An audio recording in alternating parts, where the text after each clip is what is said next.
হাদিসটা খুব ভালো করে শোনেন। রাসূলুল্লাহ সাল্লাল্লাহু আলাইহি ওয়াসাল্লাম বলেছেন, যখন আমার উম্মত এই 15টা পাপে লিপ্ত হবে তখন তাদের উপর আল্লাহর পক্ষ থেকে আযাব এবং গজব আসতে শুরু করবে। হাদিস আসলে অনেক আছে, কিন্তু সবগুলো বলার সময় থাকবে না। আমি মূল কয়েকটা বলছি, এগুলোর মধ্যে সব পড়ে যাবে ইনশাআল্লাহ। যখন আমার উম্মত এই 15টা কাজ করবে তখন তাদের উপর আল্লাহর পক্ষ থেকে আযাব এবং গজব অবধারিত আসবে। এক নাম্বার পাপ যখন এই উম্মতের মানুষ করবে, যখন তারা গনিমতের মালকে ব্যক্তিগত সম্পদ মনে করবে। গনিমতের মাল বোঝেন? রাষ্ট্রীয় সম্পদ, পাবলিক প্রপার্টি, এটাকে যখন মানুষ ব্যক্তিগত সম্পদ মনে করে ব্যবহার করা শুরু করবে। এটাকে মিল পাওয়া যায়? আচ্ছা। 2 নাম্বার, যখন কারো কাছে আমানত রাখা হবে, আমানত, এবং সে এটাকে ব্যক্তিগত সম্পদ মনে করবে। বুঝতে পারছেন? আমানত রেখেছে, এটা খেয়ারত না করাটাই কর্তব্য, কিন্তু এটাকে যখন ব্যক্তিগত সম্পদের মতো মানুষ ইউজ করবে, শেষ করে ফেলবে, নষ্ট করে ফেলবে, তখন আল্লাহর আযাব আসবে। 3, যখন মানুষ যাকাত আদায় করাটাকে জরিমানা মনে করবে, যাকাত দিতে চাইবে না, যাকাতটাকে জরিমানা মনে করবে। কি সমস্যা, কি বার্ডেন, যাকাত আবার দেওয়া লাগে কেন? আমরা তো ট্যাক্স দেই। যাকাতকে মানুষ জরিমানা মনে করবে।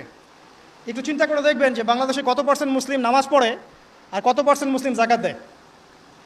শুধু যাকাতের টাকাগুলো যদি আমরা একত্রিত করতে পারতাম, বড় বড় মেগা প্রজেক্ট করা সম্ভব ছিল। অনেক বড় বড় প্রজেক্ট করা সম্ভব ছিল অনলি যাকাতের টাকা দিয়ে। আর যাকাতের টাকা এক বছরে শেষ হয়ে যায় না, পরের বছর আবার ঘুরে আসবে ইনশাআল্লাহ। ঠিক আছে? ইসলামিক ইকোনমিক্সের বেসই হলো যাকাত। এটা নিয়ে আমরা ইনশাআল্লাহ আরেকদিন কথা বলবো।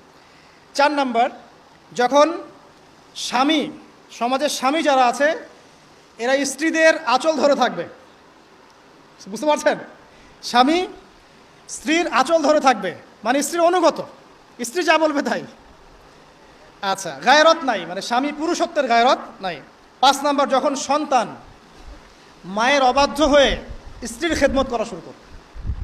যখন সন্তান মাকে দেখবে না, স্ত্রীকে দেখবে। পাচ্ছেন মিল সমাজে?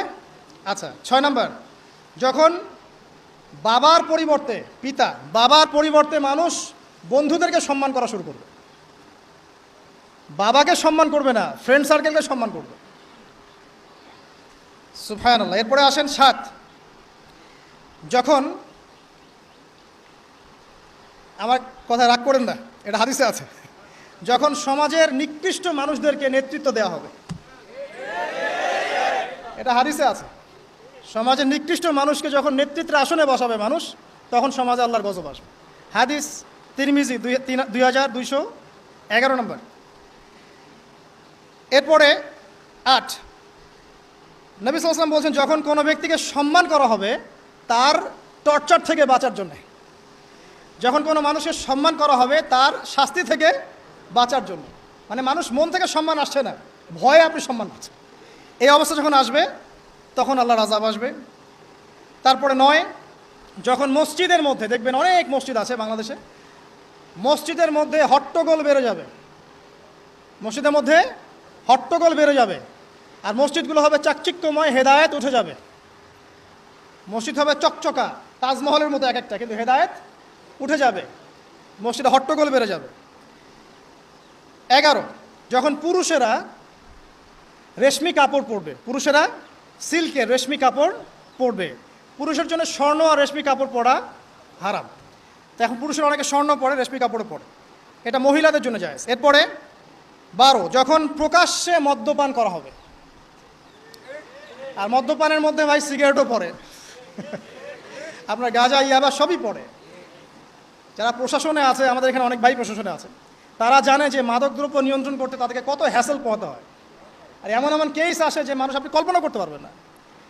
যে আমি একবার বলেছিলাম যে এমন একটা যুগে আমরা বাস করছি যে এমন পাপ মানুষ করছে এখন, যা না কোনো চোখ দেখেছে, না কোনো কান শুনেছে, না কোনো মন কল্পনা করেছে। এমন পাপ করছে মানুষ। যখন প্রকাশ্যে মদ্যপান করা হবে। এবং লাস্টে 2টা হচ্ছে 13, যখন বাদ্যযন্ত্রের সংখ্যা বেড়ে যাবে, বাদ্যযন্ত্রের চর্চা বেড়ে যাবে। এবং সর্বশেষ, যখন গায়িকাদেরকে সম্মান করা হবে এবং উম্মতের শেষের দিকের লোকেরা, মানে আমরা উম্মতের প্রথম দিকের লোকদেরকে গালিগালাজ করবে। বুঝতে পারলেন? যখন মাদকদ্রব্য প্রকাশ্যে পান করা হবে, যখন আপনার রেশমি কাপড় পুরুষেরা পরবে, যখন বাদ্যযন্ত্র তৈরি করা হবে, চর্চা করা হবে এবং গায়িকাদেরকে সম্মান করা হবে, এবং যখন এই উম্মতের শেষের মানুষেরা উম্মতের প্রথম দিকের মানুষদেরকে গালিগালাজ করবে। সাহাবীরা কি জানতো, আয়েশা রাদিয়াল্লাহু আনহা চরিত্র অমুক ছিল, এই ছিল সেই ছিল ইত্যাদি। নাউযুবিল্লাহ। এই কথাগুলো এখন আসে না? এই হাদিসে যে 15টা পয়েন্ট আছে, আমি বেশি হাদিস আনি নাই, আমি নিজে পড়েছি সবগুলোই, কিন্তু আনিনি বেশি হাদিস, এতগুলো বলার সময় নাই। এই একটা হাদিস কি যথেষ্ট না? হাদিসের রাবি আলী রাদিয়াল্লাহু আনহু তিনি বলছেন, যখন এই আমলগুলো সমাজে বেশি বেশি চালু হয়ে যাবে, তখন কি হবে? নবী সাল্লাল্লাহু আলাইহি ওয়াসাল্লাম বলছেন যে তখন জমিনের মধ্যে আল্লাহর পক্ষ থেকে গজব আসবে। কি কি? 1 নাম্বার, প্রবল ঘূর্ণিঝড়, জলোচ্ছ্বাস। 2, আগুনও বর্ষণ হতে পারে, হাদিসে আসছে। 3, ভূমিকম্প হবে বেশি বেশি।